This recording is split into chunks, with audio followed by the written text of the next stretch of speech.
masalah ramai jemaah haji dengan umrah. Bila hari-hari lah nak balik tu, mereka duk risau. Beg mereka beranak bertambah kilo.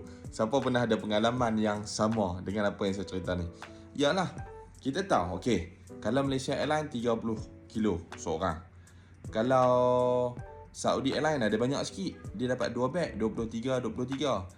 Kebanyakan flight dia 30 kilo satu orang untuk beg lagi yang besar dan 7 kilo beg hand carry.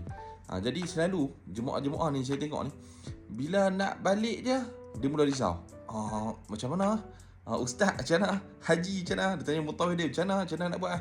Dia risau sebab apa? Yalah, takkan kita nak dah mai kota suci ni nak beli macam-macam teringat cucu, anak itu ini, jiran, tetangga, macam-macam nak bagi. Jadi benda ni jadi kebiasaan yang sangat-sangat. Dan kena ingat, kalau beg kita extra kilo, memang sangat-sangat bahaya. Sebab 1 kilo tu boleh naik berpuluh-puluh ringgit. Mahal. Terlalu mahal. Ada airline tu yang saya ingat sekali, jemaah tu kena bayar sekilo dekat 100 lebih.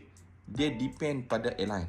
Jadi hati-hati, pastikan cek dulu betul-betul berapa berat sebelum ke airport. Kalau ada berat tambahan, boleh hantar melalui kargo. Lebih baik kargo dalam 18, 20, paling tinggi pun 25 1 kilo. Terus sampai dekat rumah kita. Cuma dia sampai lambat sikit. Jadi sebelum nak pergi airport tu, pastikan cek dulu kilo. Pastikan susun betul-betul. Hand carry pun tak lebih pada 7 kilo.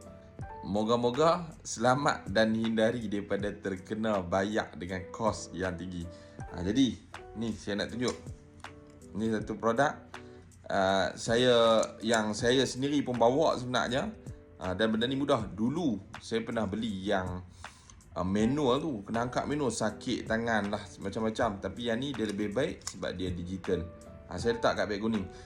Mudah, sangat-sangat mudah. Mari saya tunjuk macam mana cara penggunaan dia dekat part tu.